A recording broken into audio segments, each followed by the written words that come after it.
Stanford University. All right, well, welcome to Stanford CS193P. That's developing applications for iOS, winter of 2017. So today, our topic is to talk about custom views, okay, specifically the drawing side of having custom views. And this is going to be a more typical lecture than last time because I'll be doing some slides and explaining the concepts to you, and then I'll go into a demo that shows you how we do it all. So what is a view? A view is a subclass of UI view, which is in UIKit in iOS. And all it does is carve out or represent a rectangular area on screen. And that rectangular area defines a coordinate space that we're going to draw in and that we're going to get multi-touch events like pinches and swipes and all that stuff. So today, I'm just going to focus on the drawing side of that, and then we'll start talking about the gestures on Wednesday. So these views, these little rectangular areas, are put on screen in this hierarchical way. And that just means that the views have sub-views inside of them. Now, any given view can only have one super view. That's the view that it's contained in, but it can have any number of sub-views, so views made out of it. So, for example, in the calculator, we had, for example, stack view. Okay? It had a lot of sub-views, all the buttons that we stacked in it. In fact, some of the stack views had other stack views as their sub-views, and then those stack views had more sub-views, which were buttons or whatever. Okay? So that's how we build our UI, is this hierarchical collection of these rectangular areas. Now, at the very, very, very top, there's a special UI view called UI window class. We don't deal with that in iOS. In fact, the only time you would ever do anything with UI window is if you were building an app that maybe projected to a projector so that you had two screens, your device and then maybe some external projector or something, then you might care about UI window. But otherwise, it's all about UI view. Okay? All of our arrangement of the screen is all about how we arrange the UI views. Now this hierarchy, okay, these rectangular areas inside of rectangular areas, is almost always built in Interface Builder inside Xcode. Okay, that's how we built the stack view stuff. We dragged out a bunch of buttons and then we selected them and we said embed in stack view. Well, that wrapped it in there. But we can also build that hierarchy by dragging views out of the utilities, bottom of the utilities window there, inside other views. So you can do it by drag and dropping inside of other views. It is possible to do it in code, but usually we're doing it graphically. If you're doing it in code, the two main methods involved in building and destroying this hierarchy are add subview. Okay, add subview takes a view as an argument. You send it to the soon-to-be super view of that view. In other words, you ask another view, please add this other view as a subview of yourself. Now, when you're doing the opposite, taking some view out of the hierarchy, you don't send it to the super view, you send it to the actual view itself. Basically, remove yourself from this view hierarchy. So you send remove from super view to the actual view you want removed. Now, where does this hierarchy start?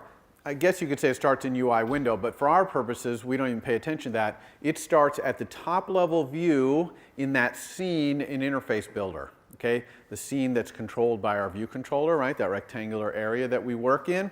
There's a top level view that kind of is covers the whole space up there. And there is an important instance variable, property, in UI view controller. Okay, so all subclasses of UI view controller get this property. It's called view, and it's a UI view, and it's that top level view. And that's very important to understand that in an MVC, the controller always has this var, which points to the very top of that view hierarchy in its scene. Okay? This top level view is important because, for example, when you rotate, it's the thing whose bounds changes, that top level view. And you're going to learn a little later in the quarter that when the bounds of a view changes, there's a mechanism for offering all of its subviews an opportunity to change. So that's why when we rotate the device, that top level view changes from being tall and thin to being wide and less tall. And that causes all those stack views and everything else to start getting resized as well because they're all subviews of this top level view. Okay? If you were going to add views to the view hierarchy programmatically rather than dragging and dropping them, then you would need this view because it's the top of the entire view hierarchy, and you would kind of work your way down to find out where you wanted to put that view. But we don't otherwise actually look at this view much because we usually have outlets, right? IB outlets, like the display that points to the label. That gives us access to that label. That's all we want, so we don't have to go looking at the top level view and looking all down the views, okay? So, so this is important to know about, but surprisingly you don't access it that much. Okay, this view is automatically hooked up for you in Interface Builder when you drag out a view controller. It's just all magically hooked up. You don't have to worry about that. Okay, let's talk about initialization of a UI view. As usual, when you saw the lecture from last time, you probably realized, whoa, initialization has a lot of caveats when you're talking about initializing a class, right? Remember all those rules I was going through, required, convenience, inits, inheritance, all this stuff. So we try to avoid initializers generally as much as we can by doing all the things I talked about on Wednesday, like setting things equal or even using lazy or something like that. But if you can't avoid it, UI View has an interesting initializer situation. It has two initializers that you have to deal with. Okay, one of them, init with the frame as the argument, is the one that you would call if you're trying to create a view in code, which you'll probably never do in this class, okay? Because you're always going to use it, do it in Interface Builder with Xcode. But so that's the kind of in code one. And then init with this coder thing, which I'll talk about right at the end of class, but it's not important to know early on. That's the init that gets called when your stuff comes out of Interface Builder, right? When it comes from when you built it in Xcode. All the stuff that you're building in Interface Builder essentially gets coded, that's what this coder business is about, gets coded into an XML file, kind of freeze-dried.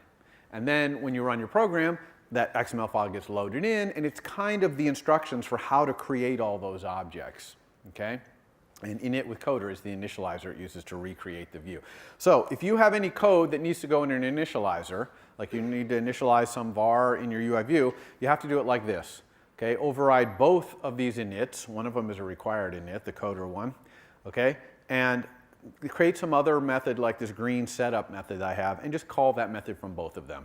Okay, that way you're guaranteed that whether your custom view is created in code or created in Interface Builder, it will get initialized properly. Okay. If you have vars that have to be initialized, you may not be able to use this mechanism, of course, because you can't call methods in yourself until you're initialized. So you might have to have that var initialization be somewhat duplicated there. There's another alternative to initialization, though, and this is for any object that comes out of Interface Builder, which is called awake from nib. Okay, awake from nib. This is sent to every single object that ever comes out of Interface Builder file. Okay, that you edit in the storyboard there, including views and your view controller for that matter. And so you can do some initialization here, but it doesn't count as your object must be completely initialized. Those restrictions are not satisfied by this. But still you can put code in there to get going. And we're going to learn all kinds of ways to do initialization throughout our system down the road, but that's basically how you initialize UI views. Okay, so we're going to talk now about UI view as this rectangular area in which we're going to draw. And so to do that, we need to talk about some types. There's some very important types that you need to know. One of them is CG float. So CG float is a floating point value. All of your coordinates that you're going to be drawing in are all floating point values, but they're not doubles, they're not floats, they're CG floats. So this is a type, a real type, that you have to use all the time when you're doing anything with the drawing, okay? CG stands for core graphics. This is the graphics float right here, okay?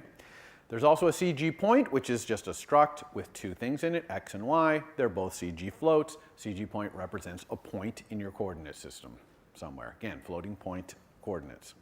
There's also CG size, which represents an extent, you know, with a width and a height, okay? Only it's just a struct with two CG floats, width and height, simple. And there's CG rect, of course, which is a rectangle. It's a struct that has an origin, which is a CG point, and an extent, which is a size. So a rectangle represents a size, okay? So creating a CG rect, there's actually quite a few initializers for it. You can create origin and size, you can do X, Y, width, height, things like that. And CG rect also has a lot of really cool little convenience vars and funcs and things like that, like min X, max Y, mid Y. Those will tell you things like where's the left edge of your rect, the top, the left or the bottom, the middle points, etc. There's also nice functions like intersects other rect will return whether the two rectangles cross over. Right? And there's even contains, whether a point is inside the rectangle, etc. So there's quite a few of these. I can't put them all on the slide, so you're going to want to familiarize yourself with CG Rect, because it probably has a lot of things in there that you would otherwise be writing your own code to do. Okay, so now that we have those types, those 4 types, we can start talking about this coordinate system that we're going to be doing our drawing in. Now, the most important thing to understand, the simplest thing, is that the origin of this coordinate system is in the upper left of the screen. Okay? It's not Cartesian coordinates, which the origin would be in the lower left of the screen, because in Cartesian coordinates, increasing y means up. But in this coordinate system, increasing y means going down the screen. Okay? So very important to understand that. So you can see that point I have up there, 500, 35, that's 500 over and 35 down from the origin upper left. Okay? Now, the units in here that we're drawing are points. Okay? Be very careful that you understand the unit terminology here. Okay? It's in points, not pixels. A pixel is like the smallest possible little light that can be turned on your screen. Okay? Now, some devices have a lot of pixels per point. Okay? They're very dense, and that's really great because if you're drawing smooth curves, like fonts are just smooth curves being drawn, you don't get jaggy edges because there's so many tiny little points. Okay? But we can't make it so that we draw in the pixel space. Otherwise, on a very dense pixel screen, our image would be really small. And in an undense one, it'd be really big because the pixels are really big. So we, instead of drawing in pixels, we draw in points. Okay? This is the same point, by the way, that is like the point size of a font, like 12-point font. We're talking same word there, same point. Okay? So you can find out, though, how many pixels there are per point, in other words, how high resolution your screen is, with this var in UI view called content scale factor. Okay? It's a CG float. It's either going to be 1, 2, or 3 currently, like the iPhone 7 Plus is 3 pixels per point in each direction. And the older, like iPhone 4S maybe, or maybe all the way back to 4 would be 1. Okay, some of the older iPads would be 1. The newer iPads would be 2. Okay, so if you're doing anything where you have to pay attention to the number of pixel points, this is what you need. Now the great thing is, most of the time you don't care. Because when you're using iOS to draw with a font, it's automatically going to do super smooth turns. So you don't even have to know what the scale factor is. Even if you're just drawing an arc, it'll make sure to do as little jaggies as possible. So you rarely have to know this, but actually, wake up. You do need to know for assignment 3. Okay? So assignment 3, you will have to know this. All right. Now, the most important var in all of UI view is this one, bounds. Okay? And even in that really important var, really what you care about is the size. Okay? This is, in your drawing coordinate system, the space you have to draw in. Okay? This is basically the size of your view in your own drawing coordinate system. So anytime you're doing any drawing and you want to draw something that's as wide as your view, you're going to use bounds.size.width here. Okay? And you're almost always going to have your bounds origin be 0, 0, so that if you want to put something in the upper left, you're going to put it at 0, 0 or close to 0, 0. You see what I mean? So this rect, bounds, is describing the area you have to draw in. Now, it's important because you obviously want to, depending on your size, draw yourself appropriately. Okay? And it's also important because there are 2 other vars that often get confused by students with bounds and which are quite different. Okay? That is frame and center. So frame and center have nothing to do with where you're drawing. Okay? That's bounds. Frame and center is where you are in your super view. Okay? So here's a picture of that, frame and center. So center is where your center is in your super view's coordinate system, and frame is a rectangle that completely encases you in your SuperView's coordinate system. And you might think, well, the size of my frame is going to be exactly the same size as my bound size, right? And the answer is no, because views can be rotated. Okay? And if you have a rotated view like this green one, view B, inside the code that's drawing in view B, its bounds just looks like a normal rectangle. The fact that it's rotated, it doesn't even know it's rotated. But if you look at the center of it, or if you look at the frame that encloses it, look, it's not the same size. It's big, it has to be bigger because to the super view, view A, view B kind of looks like a diamond, right? So it has to be bigger. So the bottom line here, never use frame or center to draw. Frame and center are only used to position you in your super view. Okay, and you can use either one. If you set the center, it'll move the frame. If you set the frame, it'll adjust the center. Okay, they're tied together. Okay, how do we create views? Okay, because I already told you we don't really use the initial, we don't create them in code very much. Okay, what we usually do is we drag them out from the object palette in the bottom of the utilities window interface builder. But if I built a custom view, Paul's view or something, it's not going to be in the palette. Okay, the Xcode didn't ship with my view in the palette. So instead, there's a generic view, just plain UI view, and you're going to drag that in. But then you're going to inspect it using the top half of the utilities pane on the right. You're going to inspect it and change its class to not be UI view. It's going to be your subclass of UI view, so Paul view or whatever. Okay, and it's a very important step to remember. When you create a custom view and you drag it into your UI, you have to change its class to be your custom class. And we'll see that in the demo how it works.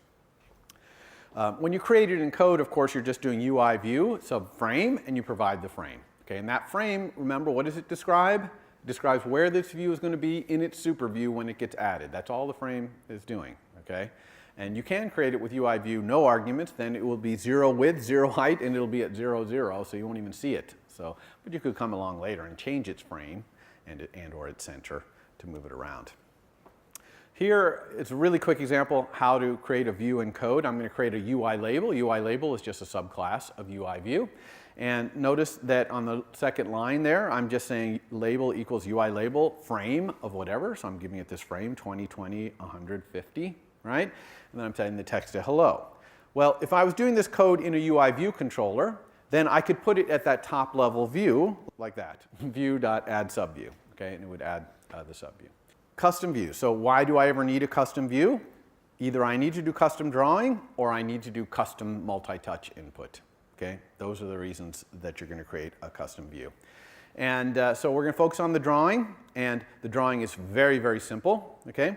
There's this one method that's called draw, and it takes one argument, which is a rect. Okay, for historical reasons, we sometimes call it draw rect, but it's not actually called draw rect anymore. It's called draw, and the argument is called rect. Okay, and this rect and this draw is going to be sent to you by the system. It's sent to your UI view subclass. You override it, and it gets sent to you by the system when the system wants you to draw yourself. This is the only way you can draw in your view, is to be asked by the system to draw. There is no other way to draw. Okay, in iOS.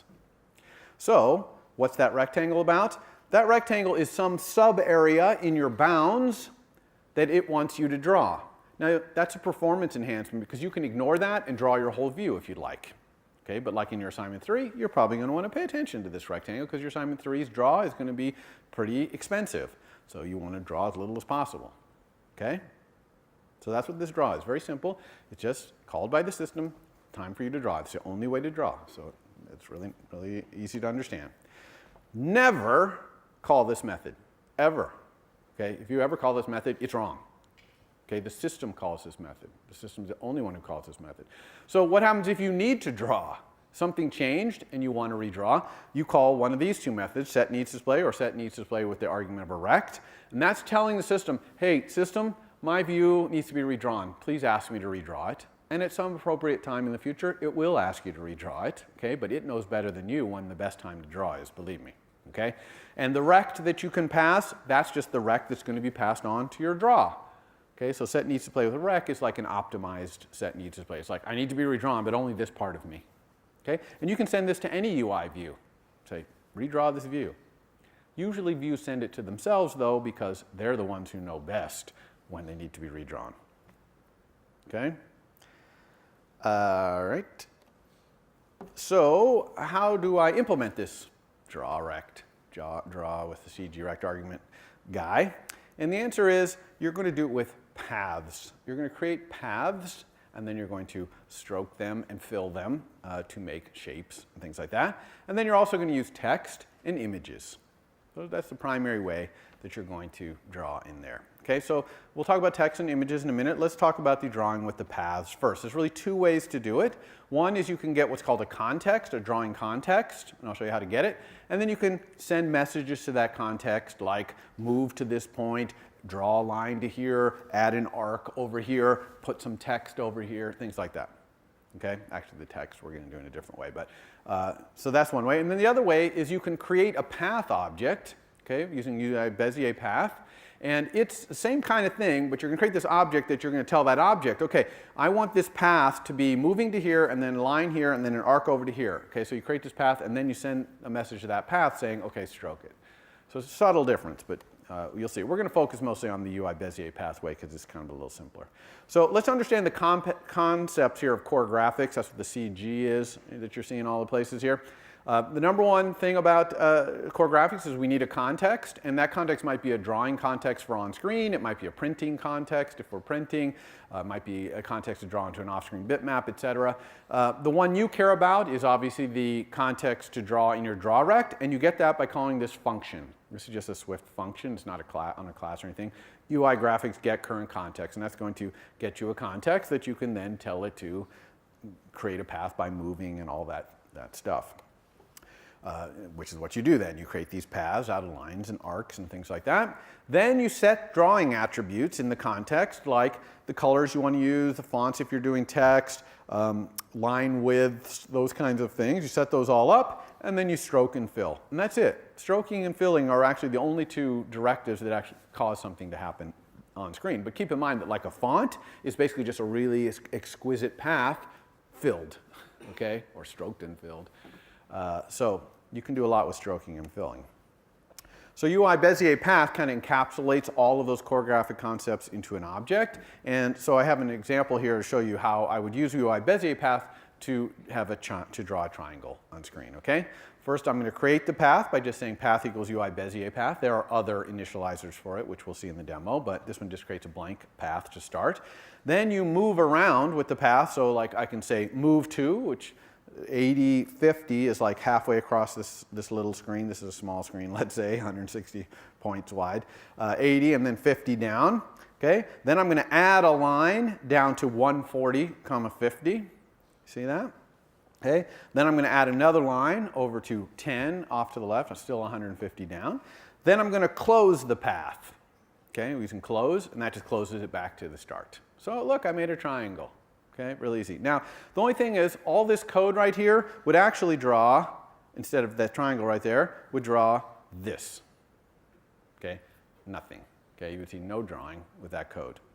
Okay, because we haven't stroked or filled it. The stroking and filling is what draws, okay? So how do we do the stroking and fill? Well, we need to set the colors that we want to fill and stroke with. So we're going to talk about UI color in a minute, but here I'm taking green and sending it the message set fill. So you actually set your color to fill with by sending a message to color, to a color. You get a color and you send it a message, set that as my fill color, and same thing with the stroke, set as a stroke color. So I set my stroke color to red, my fill color to green. But when I'm talking about attributes like line width, I send that to the path, to the UI Bezier path. Set your line width to 3. Okay, so I do that. Now, if I say path fill, now I get a green triangle because my fill color was green, and it takes that path and it fills it in. That's what fill does.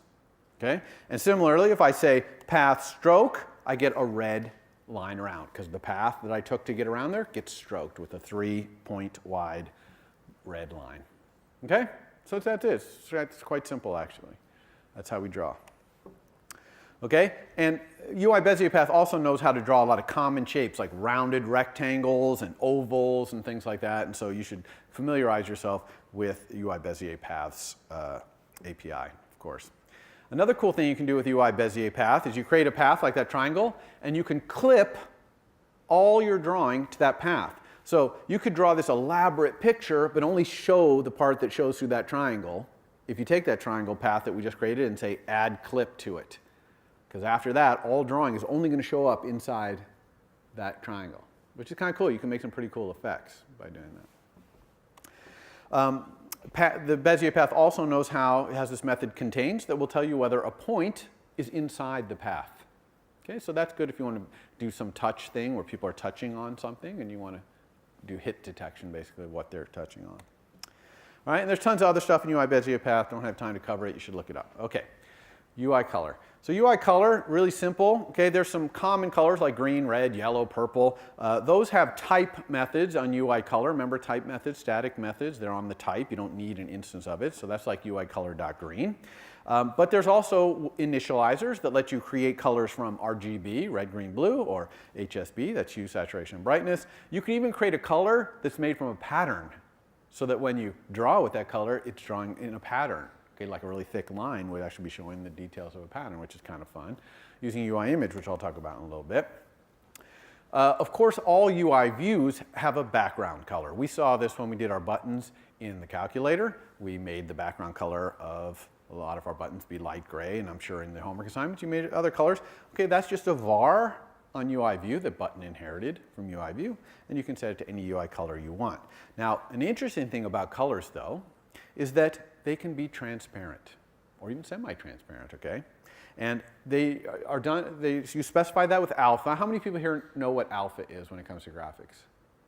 Okay, so hardly anybody. So alpha is just a value between 0 and 1, where 0 means fully transparent and 1 is fully opaque. So if you have a color, like a triangle, and you fill it with green, then if it's fully opaque, you can't see anything behind that triangle. But if it were 50%, 0.5 alpha, then you'd be able to see the green, but you'd also be able to see things behind it a little bit, 50% kind of. Okay? If it was 0, you wouldn't see any green because it would be fully transparent. You'd be looking all the way through it, so you wouldn't see any green. Okay? So you can put anywhere in that range. And the way you create a transparent color is by taking a opaque color and saying with alpha components, whatever alpha you want between 0 and 1. Okay? And that gives you a transparent or semi-transparent version of the color, and you can draw with that. However, if you draw with transparency in your UI view, you must set this var on your UI view, this is just a var in UI view, to false, okay? Because views assume that they're fully opaque, okay? And that's a performance enhancement. Turns out drawing with transparency, as you might imagine, takes a little bit of CPU power to figure out which pixels show through and all that. So by default, it assumes you're drawing fully opaque. So if you want to draw with transparency, don't forget to set opaque here to false. By the way, you can make your entire view semi-transparent by setting its alpha. So this is a var, not in color. This is a var in UI view. You can say alpha of 0.5, and your entire view will be 50% see-through. Okay? And that would work with a button or anything because those are just UI views. All right? What happens when views overlap and we have transparency in the views? Okay? Well, then that subviews that we're talking about, all the subviews of a view, starts to matter in the order. So the first thing in the subview sub 0, that's all the way in the back. And then everything else is in order in front of it. Okay? And so when any transparency that's going on is things stacked up in that order, and you're looking down through the transparency all the way up to subview 0, which is in the back. Okay? You can also completely hide a view. This is very similar, almost identical to saying alpha equals 0, which will just make the view not even appear, but it will still be in the view hierarchy. It will still be in its super view, and its subviews will still be subviews of it, but it'll all be completely hidden. And why would you want to do this? Maybe you have some UI where you don't want to show a button until the user has entered some other field or something like that, but you want to make room for the button. You want it to be ready to appear, so you leave it in the view hierarchy but hidden. Okay? All right, let's talk about drawing text. How do we draw text? Well, one way to draw text you already know is UI label. You could just create a UI label and make it a subview of your view, and bingo, you got some text in your view. Now, the only problem with that is you're drawing in your draw rect thing, you're drawing in there, and you'd have to make sure you drew, if you're drawing around the text, that it all lined up with your subview. So sometimes you want to draw in draw rect, right? You want to actually draw in there. And here, the way you do that is with a class called NSAttributed string, okay? So NSAttributed string is not a string. It's not related in any way, actually, to string. And it's not even an NS string, which is the old Objective-C style string that was indexed by ints, whereas the Swift one is indexed by string.index, unfortunately. It's neither of those. It's its own thing, okay? It's very closely aligned to old NS string, not as closely aligned to the modern string. But anyway, what an attributed string is, it's a string. You can make it out of a string or an NS string. And those characters have attributes, colors and fonts and things like that, okay? And it's very simple. You create one of these strings and you just send it the message draw at, and it will draw that string at that point as its upper left corner, okay? And you can even find out the size that it's going to need to draw it by sending the message size to an attributed string, okay? Now, one thing that's kind of bummer about attributed string is really an old style API. Var and let don't even work to make it mutable or not. Okay? So if you want a mutable attributed string where you're going to change it to attributes and change its text, you need to have a different class called NSMutable attributed string. Okay? So things like set attributes and things like that don't work on an attributed string. You have a mutable attributed string. All right? Now, you can, if you have an attributed string, mutable or not, you can get back the string that's in it as a string object using the var string, or mutable string in the mutable case. Okay? That's kind of confusing because, of course, you're used to var and let being how a string is mutable or not, but that's how you can get the string back. But let's talk about how you set the attributes. So you set the attributes just by passing in this dictionary, okay, called attributes there. You can either set attributes or add attributes to what's already there. And this dictionary is string:any. The string is just a key like this telling you what the attribute is, like it's a font or a color or whatever. And then the any is, it might be a font, it might be a color, it depends on what the key is. That's why it's an any there, okay, because it could be all kinds of things. And really important to notice here is the range. You see that range? It's not range that I taught you on Wednesday, it's NS range. Okay? NS range is an integer indexed range into that string, okay, that attributed string. Old style integer, not string.index. So this makes for a lot of trouble when you're using attributed string in the Swift world. And my recommendation to you is that you use this method, or this var rather, on string called UTF-16. UTF-16 will give you back what's called a string.UTF-16 view. That is a collection of the characters, not really a collection like characters is, but it is a representation of the string as distinct 16-bit Unicode characters, which is much more aligned. In fact, I think it's exactly aligned to what NSString does. The only problem is that thing that comes back is still indexed by string.index. So you have to say, what's the start index, offset by 5, that kind of business to move around in there. And plus, you can't pass a range of string index into this set attribute. So you have to kind of convert from string.index, how much you've advanced over, to an integer when you make these NS ranges. So I'm sorry to say it's difficult. I'm not going to actually ask you to do this in the homework, partially because it's kind of a pain in the neck. I don't want you to spend your valuable homework time working on it. But just know if you start using this that you're going to have this unfortunate disconnect. And I keep hoping every time iOS comes out, they'll come out with an attributed string, not NS, but attributed string that's matched up with string. But they haven't done it yet. It's pretty complicated to do, I can imagine.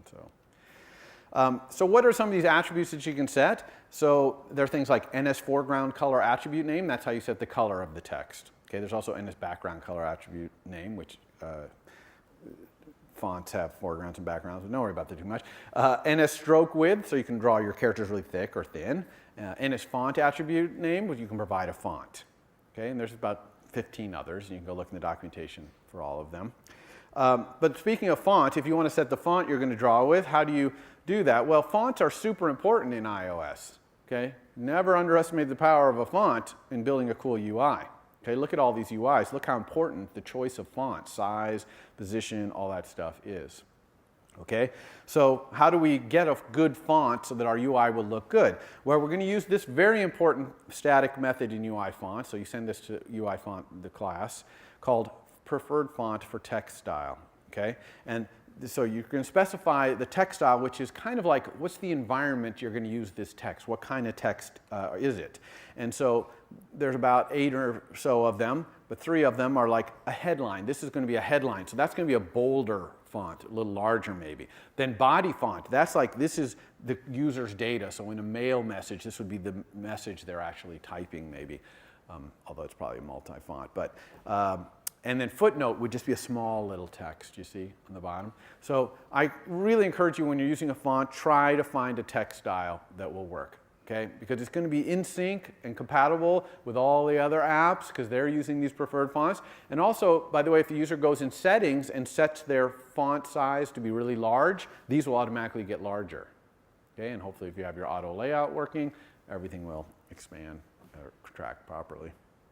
Okay, there's also system fonts. Don't get confused between the preferred fonts and system fonts. System fonts go on buttons and things like that.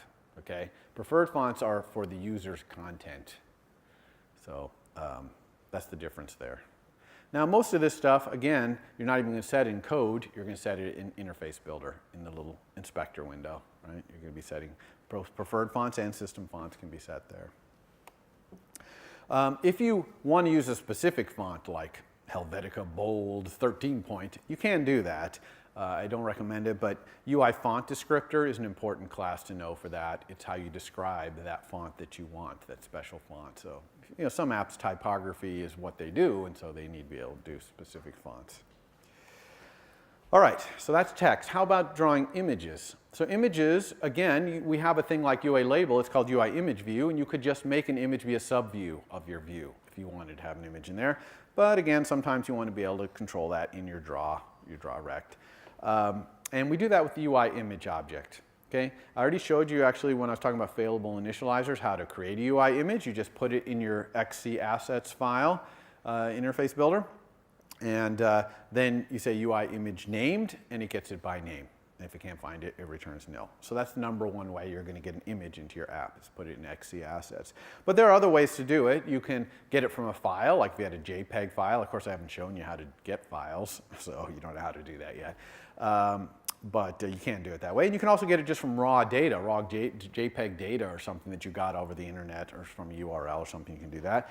You can even do it by drawing with all those path things. You can use this UI graphics begin image context for a certain size region, and then you can just use UI Bezier path draw or get graphics context or whatever, draw in there. And then there's an end image context, and it'll capture it and create a little image for you. So that's another way to do it.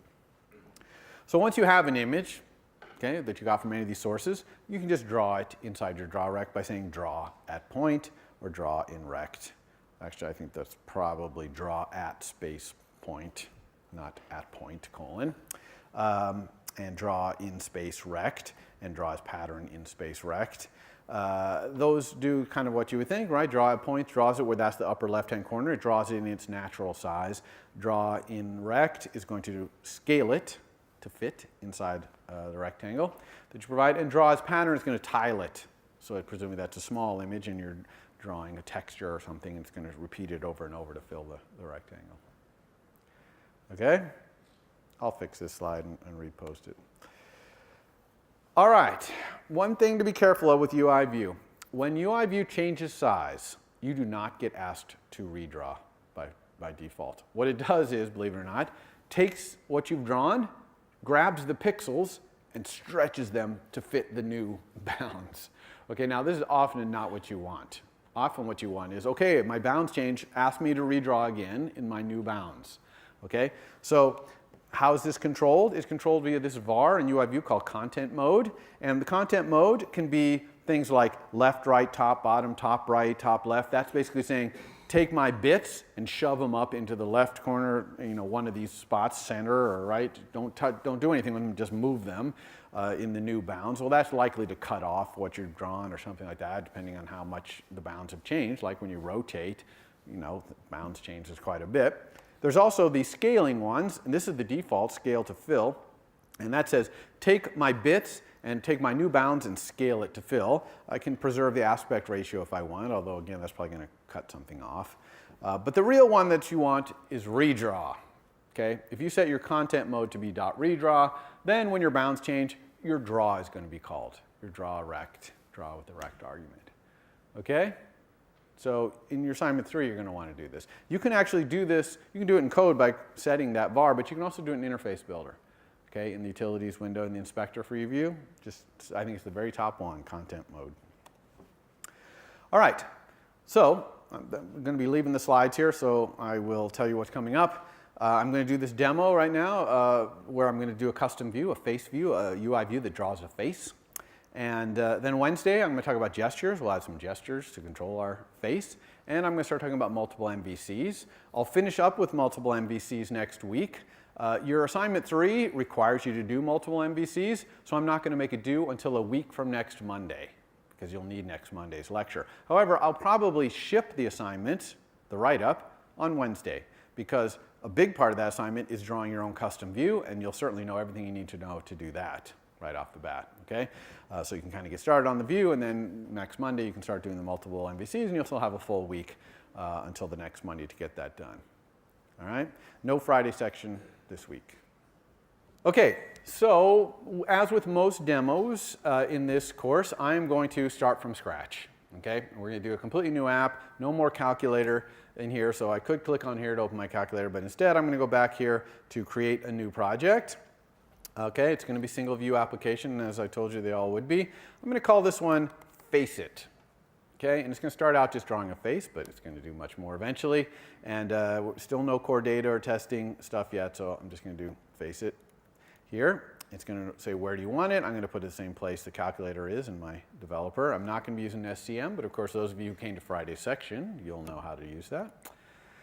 And here's my new app here, and I'm also going to do my standard thing where I'm going to take these supporting files and move them out of our way so they don't distract us every time we look at the navigator here, because we don't need those for this demo. So just like every other thing we've done, we have a view. Here's our storyboard with our view. Oops, not that small.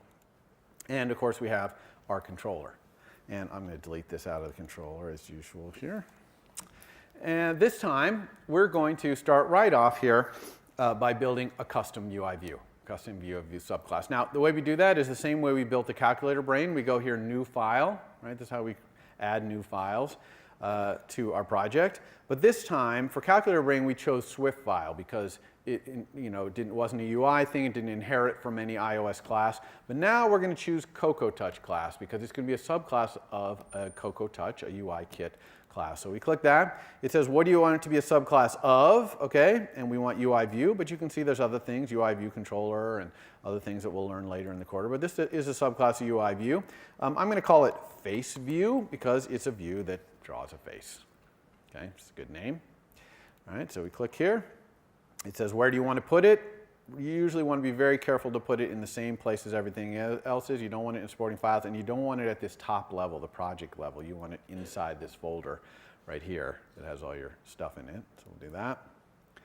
All right, so here's our face view. And you can see right off the bat in face view, we get this, which is our draw. Okay, the draw with the rect. Notice that it is commented out, and that's because for performance reasons, iOS doesn't want to ask views that don't actually do any drawing to draw because it has to keep a backing store for them, and there's memory storage and all this stuff. So by default, this comes commented out. But of course, our face view is going to draw. It's going to draw a face. So we're going to uncomment it out. Okay? Now, we have a face view here. It doesn't draw anything. But I actually want to briefly go back to our storyboard and put a face view in the storyboard. And it's really simple, but I want to show it to you. And again, if we go down to the object palette at the bottom here, where we got our buttons and labels, I could search here forever. There's no face view in here. But I can go down towards the bottom here, and you will see this one. It's actually almost at the very bottom. It's view. See, represents a rectangular region which draws and receives events, as promised. And so I can pick this guy up and drag him out, okay, and drop him here inside this view controller. And remember that the top level view in this view controller is a var called view. Okay, very important var. Now, I want this view to fill the whole space. So I'm actually going to use the blue dashed lines to make this thing fit the entire space. You see that? Now, I also want to do the control dragging to the edges that we did in Calculator. Remember that? But it's actually kind of hard to do this because I want it all the way to the edges.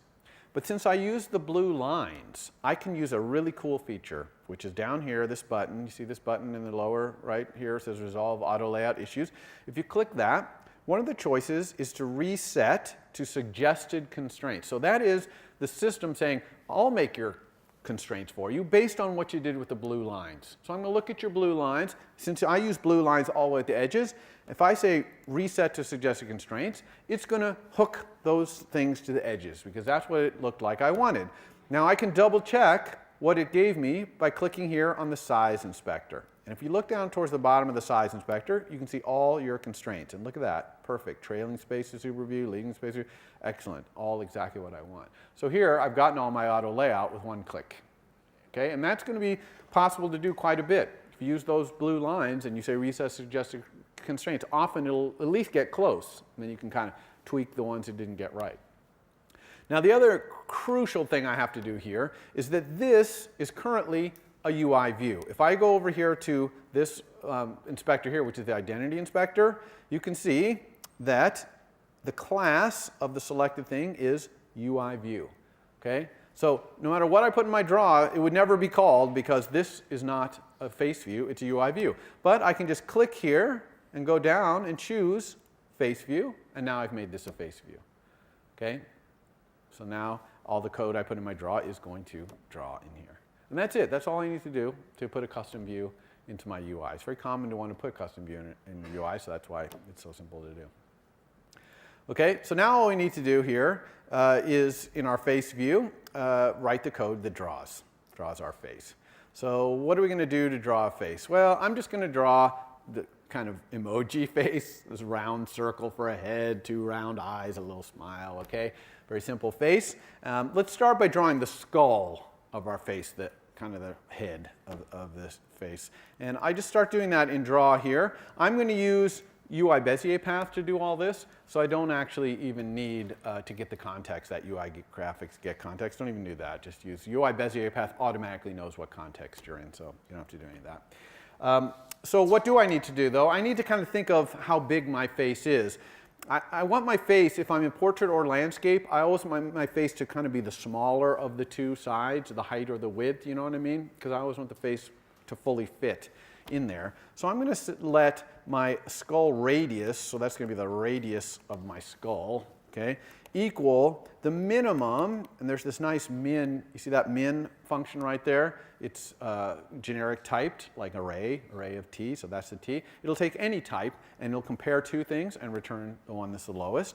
So I'm going to get the minimum of my bounds.size.width and my bounds.size.height. Okay? And then I'm going to divide it by 2 because it's radius, not diameter. Okay? So now, see what I'm doing here? I'm just making it so that my radius of my skull will be smaller of the width or height. Okay? And then what about where I want the skull to be? Well, I want it to be right in the center. So can I say let skull center equal my center? Okay, that's a method. Can I say that? That's a bar. Anything wrong with that? No? I see shaking heads. Why not? What's wrong with that? Yeah? This will start from the top left. He says because it'll start from the top left. Not quite. Anyone else want to take a stab at this one? It's because center, while it is the center of this view, it's in the wrong coordinate system. Okay? This center is in my super view's coordinate system. And I'm in draw. I need to be in my coordinate system. So there's actually two things I could do here. One, I could use this cool function in view called convert, okay, which will convert a point from one coordinate system to another. So I could go down to this one, okay, convert CG point from view, and I could convert this point center from my super view. Okay? Instead of just using center, I could convert it. So that would be fine, because I've converted it from one coordinate system, my super views, to mine. That's probably a little, someone reading this code is kind of like, why are they doing that? A simpler way to do it is probably just to create a point, CG point, that is my bounds mid x, that's my middle x, see, that's an erect thing, and my bounds mid y, okay? That makes sense? So I'm just creating the point that is the center much more straightforwardly there. All right? So now I have my radius in the center. Now I need to draw a circle. So how do I draw a circle? I'm going to do that with UI Bezier path. So I'm going to say let path equal a UI Bezier path. Now, when we look at the constructors for UI Bezier path here, you can see that we can draw an arc, which is actually what I'm going to use. We could draw an oval, which would be cool, except for the argument is a rect, and I have the center and the radius, so I don't want to really use oval. We could draw a rectangle. I want a circle, so that's no good. Or a rounded rect. I actually want a circle, not a rectangle of any kind. Okay? So I'm going to use this one right here, which draws an arc. It just takes a center point and it draws a sweeping arc. And I'm going to draw this arc all the way around to make a circle. Okay? So how does that work? Here, I'm going to make some more space. All right, so it wants to know the center of the arc. Well, that's my skull center, right? It wants to know the radius of the arc. Well, that's my skull radius. Oh, this is easy.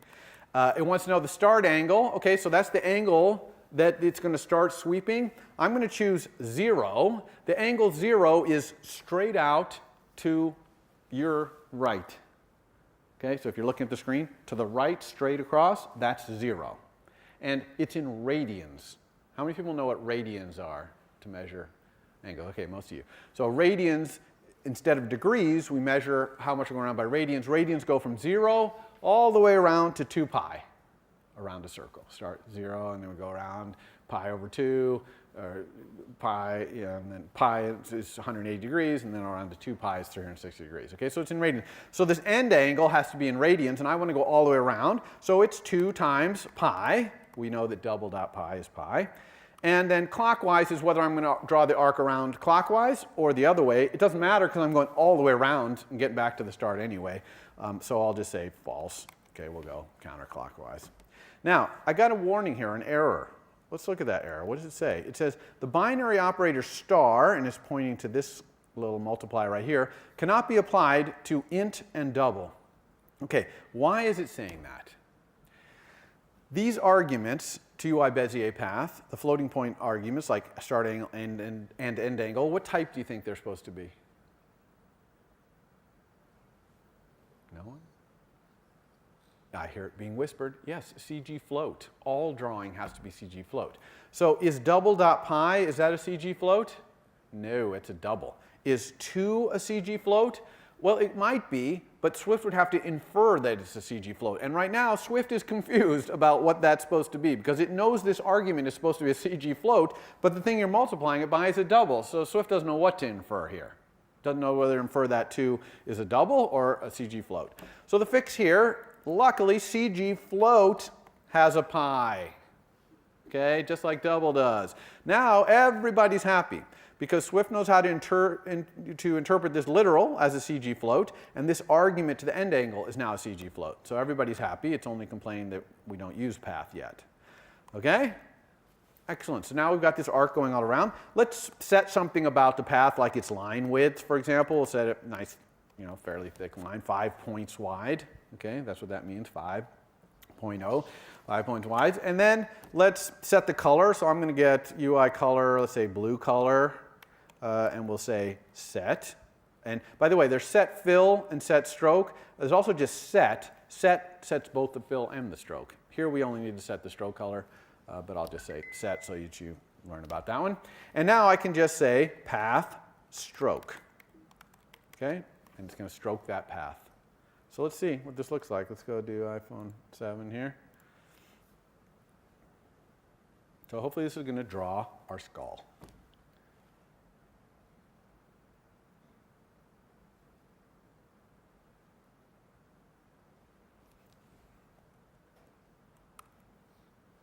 There we go, skull. Woo, first time. Excellent. Okay, now, I don't like the look of that very much because it goes all the way to the edges, and with a thick line, it's actually cut off a little bit. So I want to move that in a little bit, so we'll do that. Let's rotate and go from portrait to landscape. Ooh,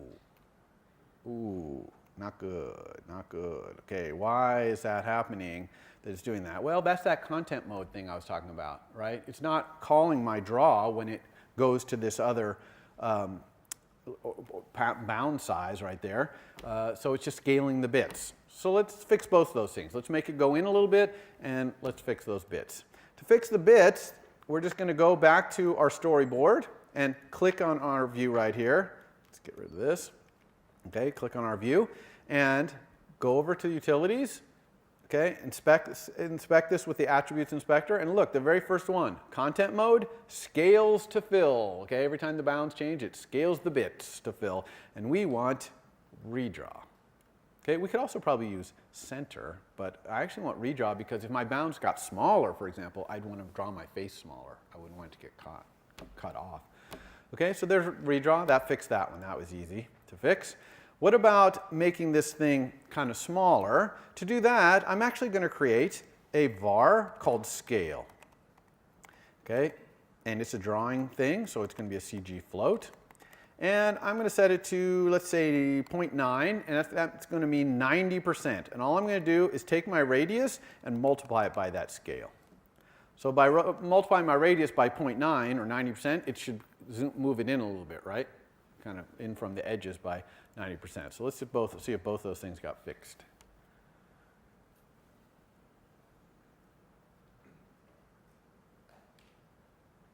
Oh, so the 90% worked. Clearly it's in 90%. And the rotation works also. Okay? So we're off to a good start here. Things seems to be working just fine. All right. So what's the next thing we want to do? Well, we want to draw eyes and a mouth and things like that.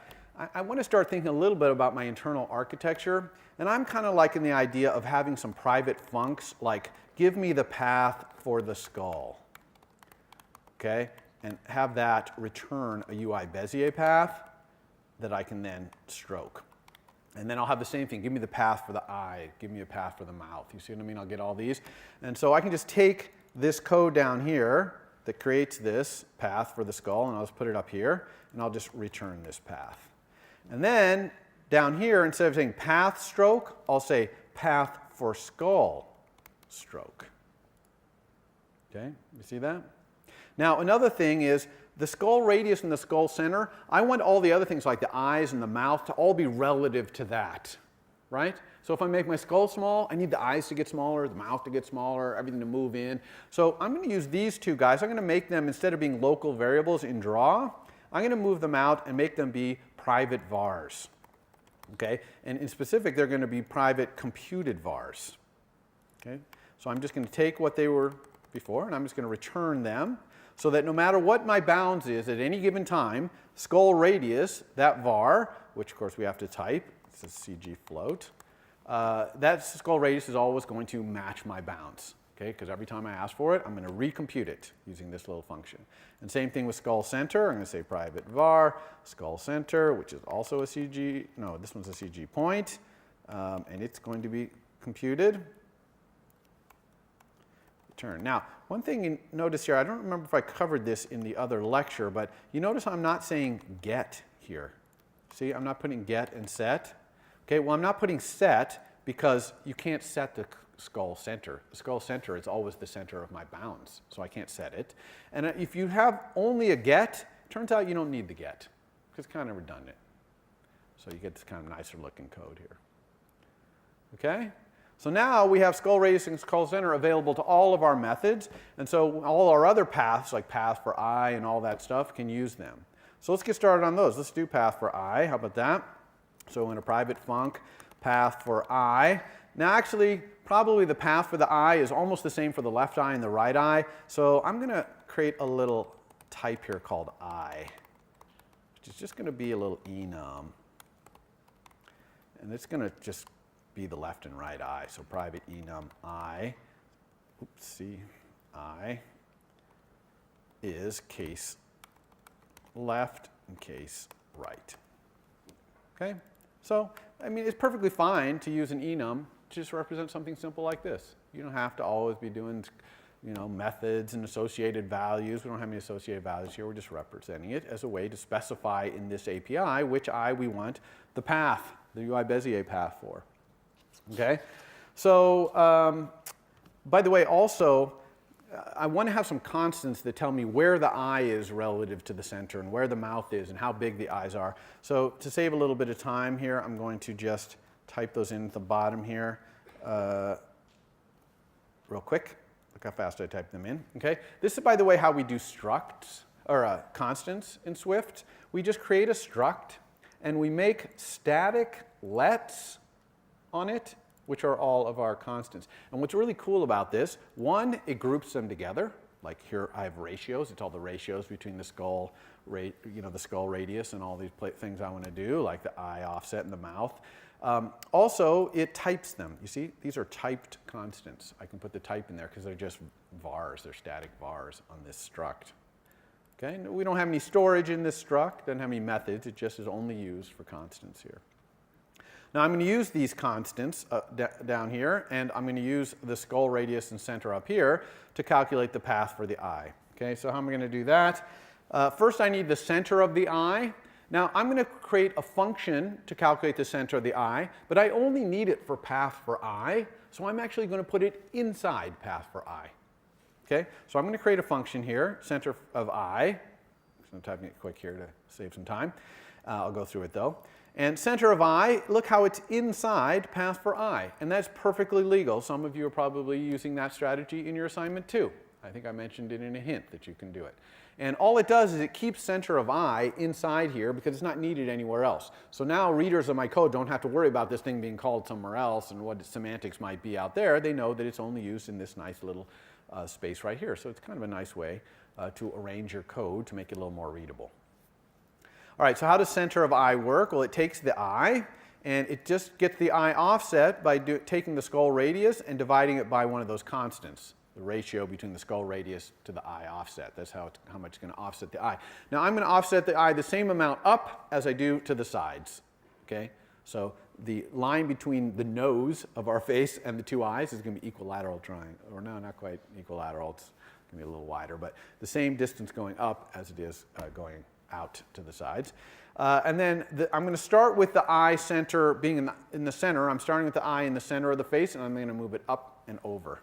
Okay, so here I'm moving it up. Notice that up is minus the eye offset because decreasing y is up, increasing y is down. And for x, I'm going to add the eye offset or subtract the eye offset, depending on whether it's the left eye or the right eye. So for the left eye, I'm going to subtract the eye offset, and for the right eye, I'm going to add the eye offset. Okay? Everyone understand that little construct right there, I hope? Okay, and then it's returning the center. So now I have the center of the eye. So using the center of the eye, I can say let the eye radius equal the skull radius divided by the ratio for that one, which is skull radius to eye radius. Okay, so that's how I'm going to get the eye radius, and I'm going to let the eye center just equal center of eye, whichever eye. Okay, this is the eye that's up here. So I'm just calling this little function right here. Okay, and so I have those two things, so I can just create another circle. So I'm going to let path equal ui Bezier path, and do that arc again. Here the center is the eye center this time, and the radius is the eye radius. And the start angle is still 0. The end angle is still CG float dot pi times 2. And clockwise doesn't matter. I'll go the other way this time. Okay, so there's my path.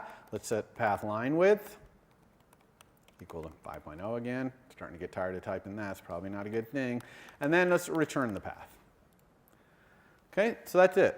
So that gets the path for either the left eye or the right eye. So we'll go down here, and just like we're stroking the skull, we'll say path for eye, the left eye, stroke. Okay, path for eye, the right eye, stroke. Okay, I hope everyone's comfortable with the fact that I'm calling a method, taking its return value, and immediately sending it a message. Okay, so let's see how this went. Let's see if we got this right.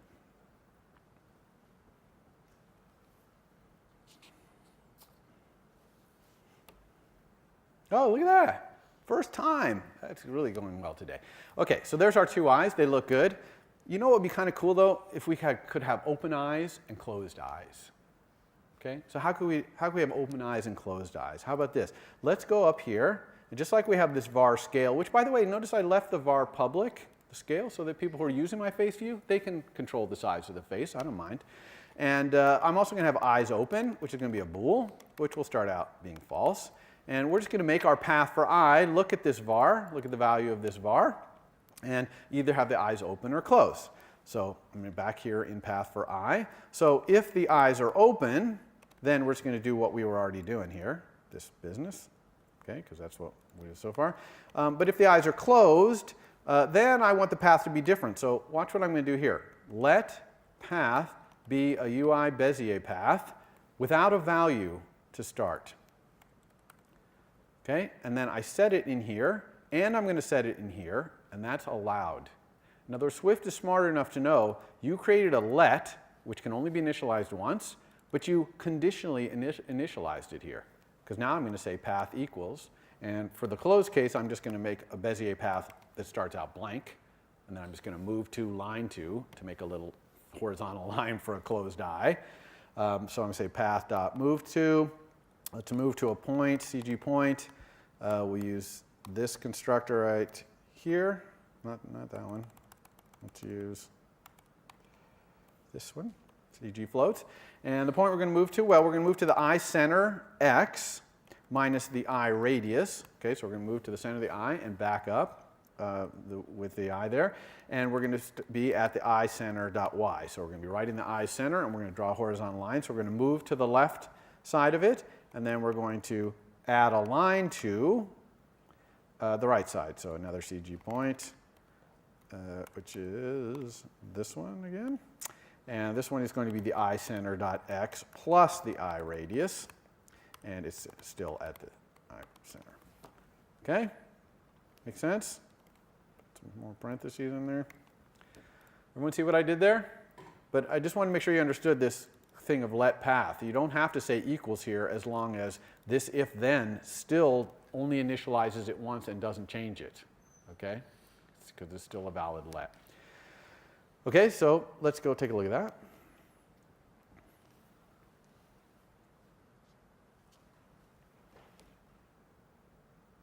Okay, eyes closed. Excellent. Okay, got closed eyes. We could go back here, set this to true, run it again, and we should get open eyes.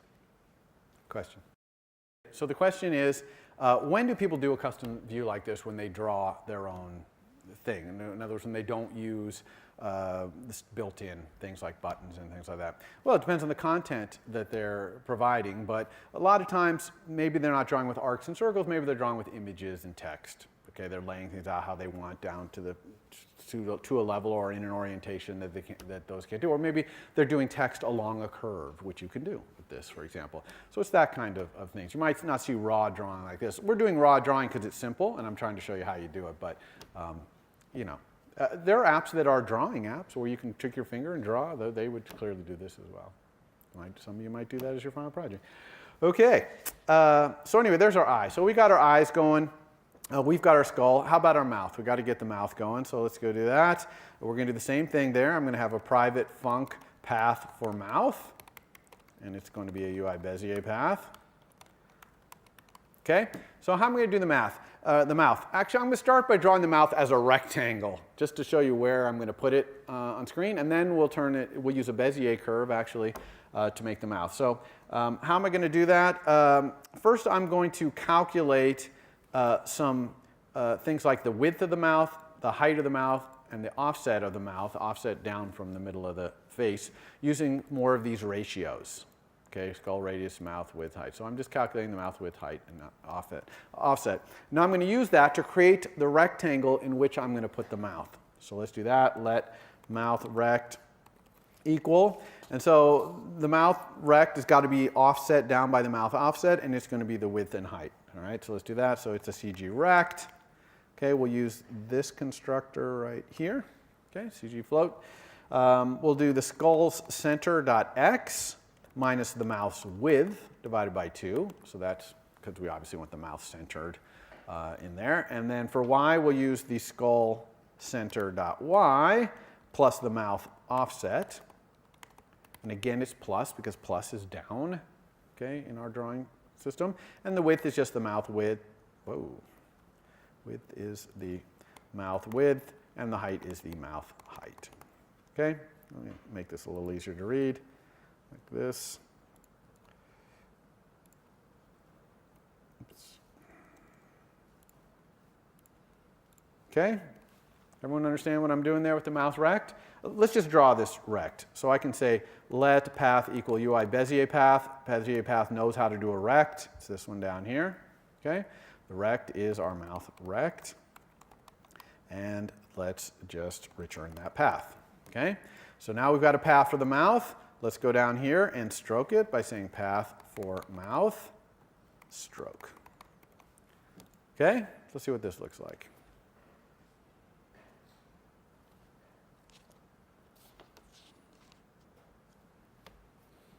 Okay, excellent. So we have the mouth. Kind of looks like a robot face. We want it to have a nice curve, a smile or a frown. So we got to start thinking a little bit how we're going to represent whether this is smiling or frowning. And so I'm going to introduce another var up at the top here, just like I have where the eyes are open. I'm going to have a var which I'm going to call mouth curvature. I'm going to make it be a double. Okay, and I'll set it to, let's say, 1.0. And the semantics of this, I'm going to have it be that 1.0 is full smile and minus 1.0 is full frown. And this is going to be public. And this is going to be the public API that someone uses when they want to use my face view to tell me how much this mouth should be smiling. Okay, the mouth curvature right here. And I've just defined it this way. It's public. I'm documented it. And so people can set it to whatever they want. So I'm going to use this now to do it. Now, one thing is I've defined it as a double because, you know, I'm not actually doing the drawing right now. I'm just talking conceptually what the curvature is. So I need to convert this into some meaningful CG float and then use that to draw this mouth. So how am I going to do that? The way I'm going to do that is, let's get this back up here and I'll show you on the rectangle that we have here. I'm going to use what's called a Bezier curve. How many people know what a Bezier curve is? Oh, only one person? Oh my gosh. Okay, so a Bezier curve is just a line between two endpoints, but there are two other points called control points. And you can kind of think of it as the line starts out at the start, starts heading for one of the control points. As it gets close, it starts heading for the other one. And as it gets close to that one, it starts heading for the end. Okay, so the control points kind of pull on the line and give it some curve. And you can put those control points anywhere you want. Obviously, we're going to put ours like this. So my start is going to be right here in the middle of this line, and my end is going to be right here.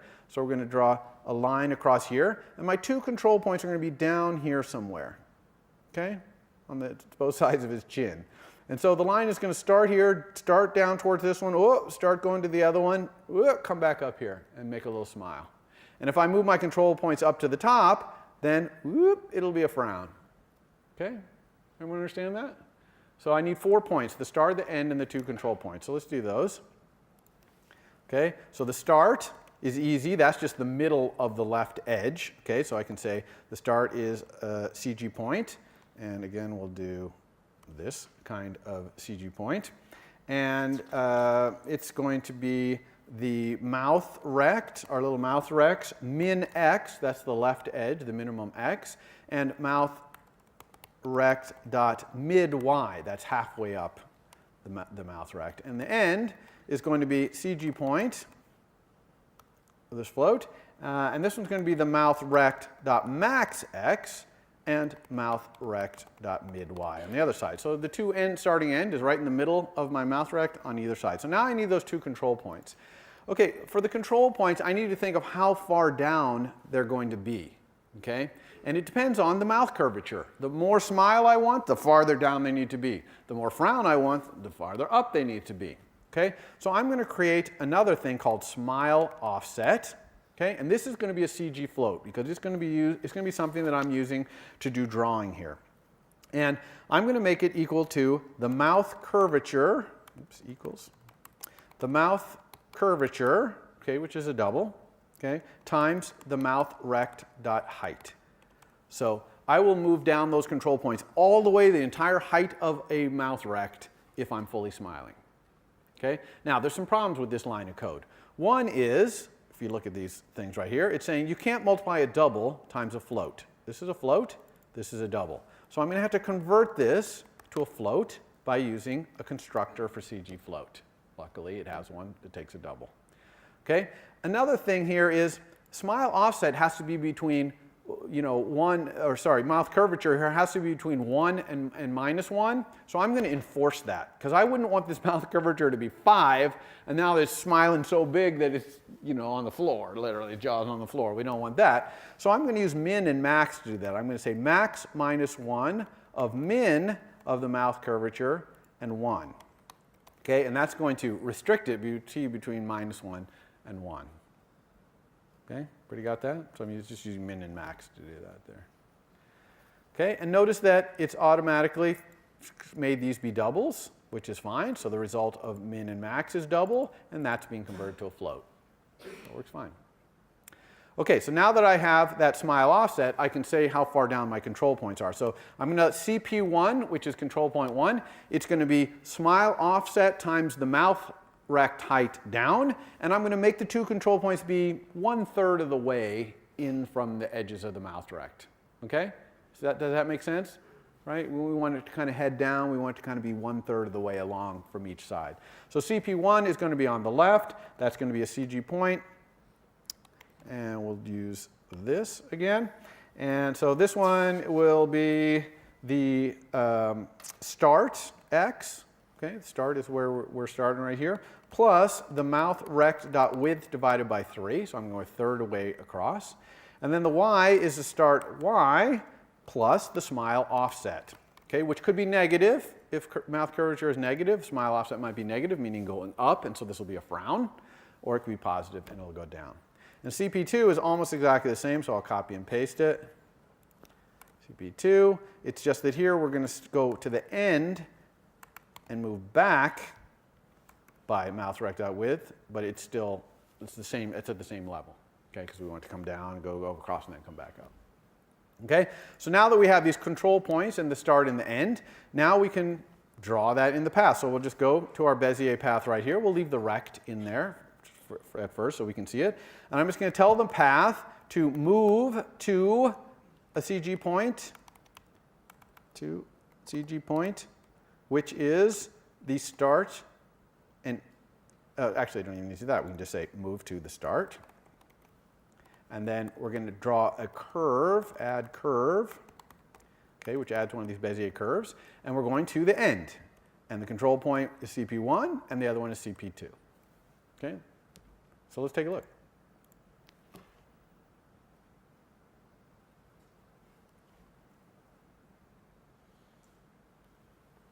All right, excellent. So we have mouth curvature as 1.0. We got a nice big old smile. Okay, we don't really want the square there anymore, it's a rectangle, so we'll get rid of that. We can just do that by creating an empty Bezier curve to start. Also, we want the pass line width to be 5.0. Okay, one nice heavy mouth. And let's go ahead and check some other things. Let's see if the mouth of -0.5, let's see if that gives us a slight frown. It should give us a slight frown, right?